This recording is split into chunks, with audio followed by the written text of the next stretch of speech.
जे पेराल ते उगवते ही म्हण किती 100% खरी आहे नाही. साक्षात ब्रह्मदेव सुद्धा या म्हणीला बदलू शकत नाहीत.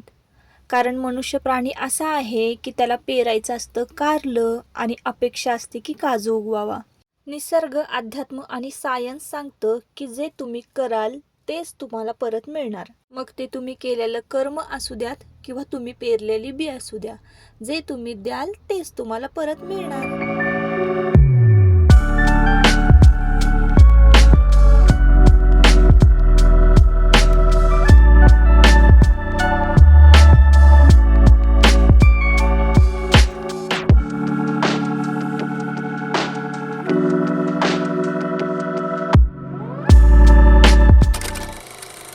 हॅलो, नमस्कार. मी सुप्रिया. आणखी एका नवीन ब्लॉगमध्ये आपलं मनापासून स्वागत करते. तुम्हाला आजचा दिवस सुखाचा, आनंदी आणि आरोग्यदायी जावो. तुम्ही जी काही स्वप्न पाहिली असतील ती सगळी स्वप्न तुमची पूर्ण होत. त्याचबरोबर शुभ सकाळ सर्वांना. सकाळची वेळ आहे आणि सकाळी सकाळी ना मस्त अशी दिवसाला सुरुवात होते. किचन कट्ट्यावर मी धूप लावत असते. नेहमीप्रमाणे अन्नपूर्णेची पूजा वगैरे होते. घरातली देवपूजा झालेली असते माझी. तर आज आहे शनिवार आणि आज की नाही मस्तपैकी बटाट्याचा पराठा करणार आहे मी एकदम शॉर्टकटमध्ये. कारण ना सकाळी सकाळी मुलांना म्हणजे आत्ता 6:15 वाजता घराच्या बाहेर पडायचं असतं आणि टिफिनला काय करावं याचा म्हणजे नेहमीच प्रश्न पडतो. कारण एवढ्या सकाळी सकाळी काय देणार ना. इडली उत्तप्पा असं जरी दिलं ना तरी मग 9 वाजेपर्यंत ते थंड होऊन जातो. डोसा काही व्यवस्थित लागत नाही आणि इडली तर मुलं नेतच नाहीत. त्याच्यामुळं मग काय करणार, तर मी आज ना मस्तपैकी बटाट्याचे पराठे करणार आहे. तर इथं मी ना साय हातानेच काढून घेतली. एका ताईंनी सांगितलं होतं की तुम्ही ना झाऱ्यानं किंवा चमच्यानं साय काढत जा. पण कसं आहे ना, हातानं काढली ना की मस्तपैकी 4 घड्या पडतात आणि व्यवस्थित दूध वगैरे निथळून मग आपल्याला ती सायच्या डब्यामध्ये स्टोअर करता येते ती साय. आणि मग आम्ही आठवड्याला तूप कडवतो. त्याच्यामुळं आणि काय एक हाताने काढली साय की हात धुवून टाकले की प्रश्न संपला. परत सकाळी सकाळी कशाला भांडं खरकटं करायचं, म्हणजे ते झारा चमचा कशाला खरकटत, त्यालाच निम्मी ती साय चिटकून राहणार. आणि मग त्याच्यामुळं ना मी आपल्या हातानेच साय काढत असते. ज्यांना हाताने काढायला जमते त्यांना हाताने काढायची. नाही तर मग तुमची साय जर पातळ असेल तर त्यामुळं तुम्ही मग चमचा वगैरे वापरू शकता. आता आमची साय तर एवढी घट्ट असते की हातात अशी उचलली 4 घडी केली तरीसुद्धा ती खाली पडत नाही. म्हणजे इतकी ती घट्ट झालेली असते. इतकी जाड भाकरीसारखी साय येते दुधावर. आता कसं आम्ही गावाकडे राहतो ना, तर मग ओरिजिनल असं दूध मिळतं. असं शहरात राहणारे म्हटलं की पिशवीतलं पण तितकीच साय येते, पण ती तितकंच शुद्ध असेल हे सांगता येत नाही. तर चला इकडं बटाटा ना शिजवलेला खिसून घेतलेला आहे. झटपट असा मी पराठा करणार आहे. त्याआधी ना मी चहा करून घेतला होता आणि सकाळी सकाळी मुलं चहा बिस्किट खाऊन स्कूलमध्ये जातात. आता आयुष ना गॅलरीमध्ये मस्तपैकी चहा बिस्किट खात बसलेला होता. इतकं फ्रेश वाटत होतं ना, सकाळी सकाळी ना गॅलरीत बसून खायला पण भारी वाटतं बरं का. तर इकडं तर बघा मी काय काय टाकते. किसून घेतलेला आहे एक बटाटा पुष्कळ होतो दोघांना 2 पराठे करून देण्यासाठी. तर नेहमी आपण बटाटा फोडणीला घालून बटाट्याचे पराठे करत असतो. पण आता मी काय केलेलं आहे, 1 चमचाभर चाट मसाला घातलेला आहे आणि त्यानंतर आपल्याला थोडंसं हळद घालायची आहे, मीठ घालायचं आहे, लिंबू पिळायचं आहे आणि आपला कांदा लसूण मसाला घालून आहे ना बटाटा छान मिक्स करून घ्यायचा आहे. थोडीशी हळद घालायची आहे कलर येण्यासाठी, म्हणजे पराठा दिसताना पण छान दिसतो. तर आता इकडं आमच्या गप्पा गोष्टी चालल्या होत्या. आयुष चहा बिस्किट खात बसला होता गॅलरीमध्ये आणि माझं ना झटपट असे पराठे करायचं चाललं होतं. तर शनिवारी ना 7:15 वाजता शाळा असते त्यांना आणि त्यांची मधली सुट्टी 8:45-9च्या आसपास होत असेल नाश्त्याच्या टायमिंगला. आता एवढं सकाळी सकाळी नाश्त्याला पराठा करायचा होता, तर मग मी थोडंसं पीठ आहे ना रात्रीच मळून ठेवलं होतं 2-3 चपात्याचं. पीठ कधी आधी मळून ठेवू नये, म्हणजे आदल्या रात्री मळून ठेवू नये असं म्हणतात. मग मी सकाळी मळते आणि दिवसभरात माझं गव्हाचं पीठ संपतं सुद्धा. पण आता की नाही अशी घाईची वेळ असेल ना, तर मी आदल्या रात्रीच पूर्वतयारी करून ठेवते. तर रात्रीच ठरलं होतं की बटाट्याचे पराठे करायचे, म्हणून मी थोडीशी कणिक रात्रीच भिजवून ठेवली होती आणि बटाटे सकाळी उठल्या उठल्या शिजवून घेतलेले आहेत. ज्या पद्धतीनं आपण पुरणपोळीचा उंडा भरतो ना, त्याच पद्धतीनं आपल्याला हे बटाट्याचं सारण चपातीच्या पिठामध्ये भरून घ्यायचं आणि मस्तपैकी पातळ असं लाटून घ्यायचं आहे. बटाटा किसल्याचा फायदा असा आहे की बटाटा चपातीमध्ये एकसारखा असा पसरतो आणि बटाटा स्मॅश केला ना तर मग थोडासा म्हणजे पसरत नाही. त्याच्यामुळं मग किसून घेतला ना की एकसारखा चपातीमध्ये पसरतो आणि पराठा खायला पण एकदम छान लागतो. आणि पातळसुद्धा पराठा होतो, अगदी मऊसूत, अगदी टमटमीत फुगतो. तर ज्याप्रमाणे आपण पुरणपोळी भरतो की नाही त्याच पद्धतीनं तसाच उंडा भरून घ्यायचा आहे आपल्याला आणि पराठे मस्त अशी छान गोल गोल गोल गोल लाटून घ्यायचे आहेत. दोघांना एक एक पराठा पुष्कळ होतो, खूप होतो. आता आयुषला मी थोडासा मोठा करते, पण देवांशला ना खूप छोटासा पराठा, म्हणजे तो आता खात पण नाही, तर लाटलाय छोटासा, त्यातला पण अर्धाच द्यायचा. असं मस्तपैकी तेल मी वर लावून घेते आणि मग नंतर खाली घेतल्यानंतर तूप लावते, कारण आता वर तव्यावरच तूप लावलं तर निम्मं अर्ध तूप तव्यालाच लागणार आहे, असं होतं. म्हणून मग पराठा खाली छान भाजून घेते. आता तुम्ही पराठा भाजलाय कसा ते बघत असाल तर खरपूस छान भाजला होता, म्हणजे सगळ्या बाजूने एकसारखा भाजून झाला होता. आणि जे तूप कडवलेलं आहे ना मी पातेल्यामध्ये अगदी ताजं, तर ते मी काही भरणीमध्ये भरलंच नव्हतं, ते भरायचं राहिलं होतं. तर इथं मी टोपल्यात पराठा काढून घेतल्यानंतर तूप पसरवलेलं आहे त्यावर. आणि आता हा छोटासा पराठा लाटून घेते. छोटा नाही, म्हणजे चांगला मोठाच झाला होता तो. 2 मोठे मोठे पराठे छान झाले होते. आता याच्यातला अर्धाच फक्त देवांश खाल्ला तर खाईल. तर आता इथं भाजून तयार झालेले आहेत पराठे आणि तूप लावलं होतं ना खालच्या पराठ्याला, तर त्या वरचा पराठा त्यावर पसरवून दिलेला आहे. देवांश काही जास्त तूप लावलेला पराठा खात नाही. इथं ना मुलांचे डबे भरून दिले आणि सकाळी सकाळी ना खाली सोडायला गेले होते मी. तर झालं असं की पाऊस पडला ना तर चिखलात पाय घसरतो, म्हणून मुलांना आहे ना रिक्षापर्यंत सोडायला जावं लागतं. आणि इथं बाबा ना सकाळी सकाळी पेपरवाल्याची वाट बघत होते. आमचा पेपरवाला रोज येतो सकाळी सकाळी पेपर द्यायला. मुलं एकदा शाळेत गेली की नाही की इतकं भारी वाटतं ना, म्हणजे असा मोकळा श्वास घेता येतो. नाहीतर ते जाईपर्यंत गडबड चालली असते, अगदी शेवटच्या मिनिटापर्यंत हे राहिलं ते राहिलं ते असंच चालू असतं. एकदा का शाळेत गेली की मग सकाळी सकाळी जी काही घरामध्ये शांतता असते ना, त्या शांततेचं म्हणजे सुखच वेगळं असतं. तर इथं बघा, आज ना खूप वर्षापूर्वीची मी ही साडी नेसलेली आहे. ही साडी माझ्या सासूबाईंची आहे. म्हणजे जवळजवळ ह्या साडीला ना 25 वर्ष तरी झालीच असणार आहेत, इतकी जुनी ही साडी आहे. आणि बरेच दिवस झाले मी नेसतेच आहे. नवीन नवीन लग्न झालं ना तेव्हा मी पहिल्यांदा ही साडी डेली वेअरसाठी काढली होती. त्यानंतर थोडे दिवस परत वापरली, परत ठेवून दिली, परत थोड्या दिवस वापरली, परत ठेवून दिली, असंच चालू होतं. आणि खूप वर्षातनं मी आज ही पहिल्यांदा साडी नेसली होती. तर मस्तपैकी ना पक्षी आले होते बघा. मी चहा बिस्किट खायला बसले होते सकाळी सकाळी. आता कामं तर सगळी आटपली होती, देवपूजा झाली, म्हटलं चला आता चहा बिस्किट खाऊन पुढच्या कामाला लागूयात. तर इथं एक सुंदर असा पक्षी, म्हणजे हे पक्षी ना रोजच येतात आणि मी तुम्हाला खरं तर रोजच दाखवते. पण हे पिल्लू आहे, हे तांबट पक्षी आहे. काही ठिकाणी याला टक्का मोरसुद्धा म्हणतात, तुम्ही जर गुगलवर सर्च केलं तर. हा पक्षी की नाही अतिशय शांत वातावरणामध्ये राहतो. अशा वातावरणामध्ये राहतो की जिथं उंबराची, पिंपळाचे, वडाचे मोठे मोठे वृक्ष असतील, अशा वृक्षांवरच हा पक्षी तुम्हाला जास्त करून दिसून येईल. याला टक्का मोर म्हणतात किंवा तांबटसुद्धा म्हणतात. आणि इतका अतिशय देखणा पक्षी आहे. बिस्किट आहे आज खायला. म्हणजे हे जे तुम्हाला दिसतंय ना ते छोटंसं पिल्लू आहे. याच्यापेक्षा म्हणजे थोडासा मोठा असतो ह्या साईजनं पक्षी हा. तर इतका देखणा. आणि खरं सांगू का, पक्ष्यांना ना आपली भाषा कळते. आपण जे बोलतोय ना ते सगळं कळतं. बघ कसं डोकं असं इकडं तिकडं हलवून तो आवाज घेत असतो. आपण जितकं प्रेमानं बोलू ना तितकं पक्षी तुमच्याशी म्हणजे जवळ एक साधतात, जवळ येतात. फक्त भाषा ही आपली प्रेमाची असली पाहिजे. आता हे पक्षी ना रोज येतात. आता ऊन पावसाचा खेळ चालू झालेला आहे. तर आजूबाजूला तुम्ही रस्ता बघाल ना तर सगळीकडे असं खाली ओलं ओलं आहे आणि मधूनच असं ऊन पडतं ना, सोनेरी सूर्यकिरणं घरामध्ये जेव्हा पडतात ना तेव्हा खरंच खूप भारी वाटतं. आणि ह्या पक्षाला ना डोळे भरून इतकं बघावंसं वाटतं ना, कारण काही जणांना खरं सांगू का नसेल एवढी आवड, पण मला ना ह्या पक्ष्यांमध्ये म्हणजे वेगवेगळे पक्षी बघितल्यावरच मी खूप खुश होते. माझा मूडच फ्रेश होतो खरं सांगू का. आता एका पाठोपाठ एक पक्षी येतच जातात.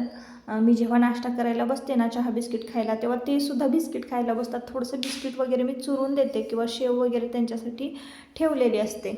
तर चहा बिस्किट खाऊन झाल्यानंतर ना मी हा ब्लाऊज कंप्लीट केला. चला म्हटलं फिटिंग कसं बसतंय तुमच्याबरोबर मी शेअर करते. तर मी स्टिचिंग करताना काही तुम्हाला दाखवलं नाही, पण आता मी डायरेक्ट वेअर करूनच तुम्हाला दाखवलं की पाठीमागनं आणि पुढनं कसा ब्लाऊज व्यवस्थित आणि परफेक्ट बसलेला होता. व्ही नेक काढलेला होता मी, तुम्ही बघितलं आहे कुठंच म्हणजे अशी गोळी आली नव्हती किंवा अशा चुन्या आल्या नव्हत्या. एकदम परफेक्ट असा ब्लाऊज बसला होता. आता ब्लाऊज वगैरे कंप्लीट केला आणि इतका कंटाळा आला ना, कारण साडी नेसायचा म्हणजे ती साडी इतकी मोठी आहे ना, खूप मोठी लांब लचक लांबी रुंदीला आहे ती साडी. आणि मग मी ना ती साडी म्हटलं चला आता फेडूनच टाकूयात, नकोच वाटत होती मला तर साडी. आणि त्यानंतर मग गाऊन वेअर केला, जरा दुपारची थोडीशी झोप काढली आणि हे टायमिंग होतं कदाचित 11-12 वाजले असतील. जरा लवकरचंच टायमिंग होतं, पण थोडंसं डोकं दुखत होतं माझं, म्हणून मग मी थोडीशी एक 15-20 मिनटं झोप काढली आणि लगेचच केसांना तेल लावायला घेतलं होतं. तर सकाळी सकाळी इतकी गडबड झाली होती ना, मग केसांना काही मी तेल लावू शकले नव्हते, म्हणून म्हटलं चला आता तेल लावून घेऊया. त्याआधी मी तुम्हाला माझी बुगडी दाखवते किंवा बुगडीची डिझाईन बघा. एका ताईंनी मला विचारलं होतं की तुम्ही चांदीच्या बुगड्या घालताना मग म्हणजे घातल्या होत्या, तर मला गोल्डन कलरच्या दिसत आहेत. तर आता मी तुमच्याबरोबर ही बुगडी कधी घेतली, मला वाटतं हे पण शेअर केलेलं आहे आणि त्याची डिझाईन दिसावी, म्हणजे प्रकाश येत होता ना खिडकीतून, त्याच्यामुळे मी असा हात लावत होते. तर त्याची डिझाईन कशी आहे बघा. वर अशी लवंग आहे, खाली असा चौकोनी आकार आहे आणि त्याच्या खाली झुमके आहेत. अशा पद्धतीची ह्या बुगडीची एकदम नाजूक अशी डिझाईन आहे. चांदीच्या मी घालत होते, पण चांदी कशी मऊ असते ना, तर त्या लगेच वाकायच्या, अशा तुटायच्या त्या बुगड्या. मग म्हटलं चला आता डायरेक्ट सोन्याच्याच करून घेऊया. तसं तर घालायचं म्हटलं ना, तर चांदीच्याच खूप छान वाटतात, कारण आपल्याला ती डिझाईन सतत चेंज करता येते. काय 400-500 रुपयापर्यंत त्या बुगड्या बसतात चांदीच्या, आमच्याकडे मिळतात वेगवेगळ्या डिझाईनच्या. तर आता मी तुमच्या दादांनी मग म्हणाले की जाऊ देतात, हे सोन्याचंच घालतो एकदा, जे काय असेल ते फिक्स आपलं एकदाचंच. आणि मस्तपैकी इतकं डोकं दुखत होतं म्हणून ना चोपून चापून तेल लावलेलं आहे. आणि मी तुम्हाला नेहमी सांगत असते की ना, आंबाडा छान टाईट असा बांधायचा आहे. आपण जास्त फॅशन करायला गेलो ना की आपल्या आयुष्याचं फॅशन होऊन बसतं. म्हणूनच जास्त केस असे मोकळे सोडायचे नाही किंवा जास्त अशी केसांची फॅशन करायला जायचं नाही. आपण घरी असू ना त्यावेळेस मस्तपैकी चापून चोपून तेल लावायचं. आपण कसं दिसू किंवा काय याच्याकडे अजिबात लक्ष नाही द्यायचं. आपले केस आणि आपलं आरोग्य हे व्यवस्थित राहिलं पाहिजे. तुम्ही जास्त फॅशन करायला गेलं ना, आपल्या आयुष्याचा तमाशा होतो. त्यामुळं केस आणि स्किन हे घरी असल्यावर आपण कसं दिसतोय हे मॅटर करत नाही. फक्त आपल्याला जसं पोटाला खायला लागतं ना, आपल्या स्किनला किंवा केसांना सुद्धा तसंच पूरक पोषक तत्व लागतं. म्हणून घरी असल्यावर स्किन केअर करायचं, तेल वगैरे लावायचं. तर चला इकडं तुम्हाला किचनची गॅलरीतली घाण दिसत असेल, म्हणजे गॅलरीत, किचनमध्ये नाही, गॅलरीमध्ये ना भरपूरच सारखाच पाऊस पडत होता, त्यामुळे गॅलरीना स्वच्छ होत नव्हत्या. आणि आजूबाजूला तुम्हाला सगळीकडं इकडं तिकडं पोती, परत छोटे छोटे बेडशीटचे तुकडे, भांडी, असे सगळीकडे पसारा दिसत असणार आहे. तर आज ठरवले की दुपारच्या वेळेमध्ये हा सगळा पसाराना आटपून घ्यायचा आहे, आवरून घ्यायचा आहे. काही झाडांच्या कुंड्यासुद्धा मोकळ्या करायच्या, तिकडचा कचरा जमा करायचा आहे, तेच काम चालू होतं. तर चला म्हटलं आता कामाला लागलोय, तर एक एक काम असं मला ना समोर दिसत जातं. माझ्या अशा कामाचं काही नियोजन नसतं किंवा सिक्वेन्स लावलेला नसतो. मला जे काम डोळ्यापुढं दिसेल ना ते मी पटपट पटपट करत जाते. आता काय, आज आहे शनिवार, तर म्हटलं चला शनिवारी ना मी सहसा काय करते, माझी ठरलेली कामं असतात. पिठं दळून ठेवायची असतात मला. परत आठवडाभराचे जे काही लोणी साठलेलं असतं त्याचं तूप काढून ठेवायचं असतं. दर आठवड्याला मी घरातल्या सगळ्यांचे टॉवेल धुवून काढते, पायपुसणी धुवून काढते, टॉयलेट बाथरूम क्लीन करते. म्हणजे हे माझं आठवडीभराचं ठरलेलं काम आहे. त्यामध्ये हे गॅलरी धुवायचं आज काम निघालं होतं. म्हणजे एक्स्ट्राचं कधी कधी एखाद्या आठवड्यामध्ये निघतं काम. तर चला हा मशीनचा पार्ट मी क्लीन करून घेते. आणि बरेच दिवस झाले ना मशीन डीप क्लीन केली नव्हती, म्हणजे पुसून पासून वगैरे घेतली होती. पण आपण एक फीचर असतं बघा मशीनला, टब क्लिनिंगचं, तर ते केलं नव्हतं. म्हणजे आतून मशीन स्वतःला स्वच्छ करून घेत असते. तर त्यासाठी मी ह्या ब्लीचच्या टॅबलेट्स वापरते. आणि ह्या टॅबलेट्स टाकायच्या आणि टब क्लिनिंगला लावून द्यायचं. आतला टब आहे ना मशीन स्वतःला स्वच्छ करून घेते. म्हणजे ते आपलं एक टायमर वगैरे तिचं ते ॲटोमॅटिक सेट होतं. इथं बघा टब क्लिनिंगचं ऑप्शन आहे. टब क्लिनिंगचं ऑप्शनवर क्लिक करायचं, स्टार्ट करायचं. झालं, मशीन तिची स्वच्छ होते. आपण इकडं आपलं कामाला सुरुवात करायची आहे. आता हे टब क्लिनिंग झाल्यानंतर ना मला टॉवेल सगळे घरातल्यांचे म्हणजे सगळ्यांचे धुवून काढायचे होते. मी मशीनलाच लावणार होते टॉवेल, पण म्हटलं चला आता स्वच्छ झाली ना स्वतःहून मशीन, की आपले कपडे पण मशीन स्वच्छ धुवून काढते. म्हणून आधी मशीनला स्वच्छ केलं, म्हणजे स्वच्छ करायला लावलेली आहे. आणि मग मशीन स्वच्छ झाली की मग मी टॉवेल वगैरे धुवायला म्हणजे लावून देणार आहे. तर म्हटलं चला आता मशीनचं काम करते, तर आपण आपलं काम करून घेऊया. इथे मी गॅलरी स्वच्छ करायला घेतलेली आहे. आता हा ब्रश की नाही मी ऑनलाईनच मागवलेला आहे. म्हणजे याला असा लांब असा दांडासुद्धा असतो, पण मी आता शॉर्टमध्येच, मला वाकून काम करायची सवय आहे, तेवढाच आपला व्यायामसुद्धा होतो. म्हणून मग मी फक्त छोटासाच दांडा त्याला जॉईंट केलेला आहे. तर गॅलरी स्वच्छ आधी भिजत ठेवली होती मी, नंतर ब्रशनं घासून घेतली. कचरा होता तो खराट्यानं भरून घेतला आणि मस्तपैकी मॉपनं पुसून घेतली. एकदम झटपट अशी गॅलरी स्वच्छ होते आणि वाळते सुद्धा. तर आता गॅलरी वाळते तोपर्यंत झटपट एक रेसिपी तुमच्याबरोबर शेअर करते. आता मी भरलं वांगं करते. कुठल्याही प्रकारचं वाटण न वाटता बारीक एक कांदा चिरून घेतलेला आहे, मोठ्या साईजचा बरं का. कोथिंबीर स्वच्छ धुवून बारीक चिरून घेतलेली आहे. आपला कांदा लसूण मसाला त्यामध्ये ॲड केलेला आहे. त्यानंतर मीठ घातलेलं आहे, थोडीशी हळद घालायची आहे आणि वांगी की नाही मस्तपैकी स्वच्छ धुवून काटे काढून धुवून घेतलेले आहेत. आता याच्यामध्ये सगळे इन्ग्रेडियंट्स घातलेले आहेत. वाटीमध्ये थोडंसं जिरं घेतलेलं आहे. जिरं ऑप्शनल आहे, तुम्हाला वापरायचं असेल वापरा, नका वापरू. शेंगदाण्याचा कूट घेतलेला आहे. कांद्यामध्ये छान मिक्स करून घ्यायचं आहे. इन्ग्रेडियंट्स लक्षात ठेवा. आपला कांदा लसूण मसाला वापरलेला आहे. तुम्ही वापरत असाल ते लाल तिखट वापरा. तुम्हाला जर पाहिजे असेल तर आपल्याकडं कांदा लसूण मसाला मिळतो. तुम्ही डिस्क्रिप्शनमध्ये नंबर दिलेला आहे, त्यावर तुम्हाला डिटेल्स मिळतील मेसेज केला तर आपला कांदा लसूण मसाला, हळद पावडर, मीठ एवढंच मी फक्त त्याच्यामध्ये घातलेलं आहे. हळद आणि कांदा बारीक चिरलेला, कोथिंबीर एवढंच मसाले फक्त मी याला वापरलेले आहेत. ते छान सगळे मिक्स करून घ्यायचे आणि वांगे असे अधिकच्या चिन्हामध्ये कापून घ्यायचे आणि मस्तपैकी भरायचा आहे. त्यामध्ये हा मसाला मिक्स केल्यानंतर कसा दिसतो मी तुम्हाला दाखवते. आता तुमच्या लक्षात येईल की मी हातामध्ये बांगडी घातली नाही. कोणी विचारायच्या आधीच सांगते की माझा हात आहे ना, म्हणजे दोन्ही हात इतके दुखत होते ना, मला वाटतं की मी बांगडी अशी मागे सारून अशी रुतून ठेवते हाताला, म्हणून माझे कदाचित हात दुखत असावे, म्हणून मी बांगड्याच काढून टाकल्या होत्या हातातल्या. म्हटलं माझे जेव्हा हात दुखायचे राहतील ना तेव्हा मी बांगडी घालेन. तर चला आता इकडे वांगे पटापट भरून घेतलेले आहे आणि राहिलेला जो मसाला आहे की नाही, म्हणजे आपण जे मिक्स केलेला मसाला आहे. आता जिरं घातलेलं आहे बघा. जिरं थोडंसं फुललं की लगेचच हा मसाला राहिलेला वांगं भरून राहिलेला मसाला ना आपण कुकरमध्ये घालायचा आणि लगेच इकडं थोडंसं परतून घ्यायचं आहे वांगं आणि लगेचच हे भरलेले वांगे कुकरमध्ये सोडून द्यायचे. एकदम झटपट आणि सोपी होणारी रेसिपी. नेहमीच मी एकदम सोप्या रेसिपी तुमच्याबरोबर शेअर करत असते. ज्यांना स्वयंपाक येत नाही ते सुद्धा एकदम चवदार अशी कालवणं करतील इतक्या आपल्या रेसिपी सोप्या असतात. आणि ज्यांना आहे ना परफेक्ट रेसिपी म्हणजे माझ्या रेसिपीज जर आवडत असतील आणि करायच्या असतील ना तर आपला कांदा लसूण मसाला ऑर्डर करा, कारण मी त्याच प्रमाणामध्ये मसाल्यामध्ये सगळं सांगत असते. तर जास्त काही जगभर मसाले वापरायची गरज नाही आहे. आपला कांदा लसूण मसाला वापरला की सगळे कालवणं एकदम झटपट आणि टेस्टी होतात, कारण भरपूर कांदा लसूण खोबरं मी घालून मसाला तयार केलेला असतो. आता इकडे तुम्ही गॅलरी बघता, इतकी मस्त स्वच्छ वाळली होती की नाही की इथंच बसून जेवावं की काय असं मला वाटत होतं. आणि आजूबाजूचं संध्याकाळचं सौंदर्य जर तुम्ही बघत असाल, संध्याकाळचं आता आपलं कालवण पण झालेलं आहे, कारण संध्याकाळचा थोडासा कामाचा लोड पण असतो, म्हणून मी खाली जाते ना, तर मी आधीच स्वयंपाक थोडासा आटपून घेते. आम्ही जेवतो तो खूप उशिरा संध्याकाळचं. तर चला मग असा होता आजचा ब्लॉग आणि आजच्या ब्लॉगचा मग इथंच एंड करूयात. आमच्याकडं तर संध्याकाळचं असं वातावरण असतं, गुरांच्या घंट्यांचा आवाज येतो, कोंबडं कोकवतं. तुमच्याकडचं संध्याकाळचं वातावरण कसं असतं? तर चला, आणि आता गॅलरी स्वच्छ केली ना तर इकडचं पण मी सगळं स्वच्छ करून घेतलं होतं. आता इथं ग्रीन मॅट टाकायचा विचार आहे माझा, जेणेकरून हे छान दिसेल. तुम्हाला काही आयडिया आहे का मी गॅलरी कशी डेकोरेट करू? मला नक्की कमेंट करून सांगा.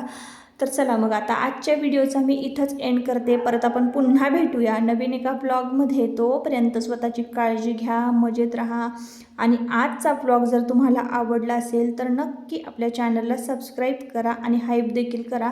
तर कुकरची एक शिट्टी काढून घेतली आणि वांग्याला बघा तर्री कशी आलेली आहे. तेल तर खूप कमी घातलं होतं बघितलं मी, पण आपल्या कांदा लसूण मसाल्याचा कलर बघा आणि वांग्याचा मसाला बघा किती म्हणजे थिकनेस आहे जास्त. इतका मस्त झटपट वांगं होतं ना, आणि त्याच्याबरोबर कवटाची चटणी घेतली होती तोंडी लावायला आणि भाकरी होती. आज असं एकदम साधं सिंपल जेवण होतं. तर या जेवायला, आणि चला आता परत भेटू नवीन ब्लॉगमध्ये. चला बाय बाय.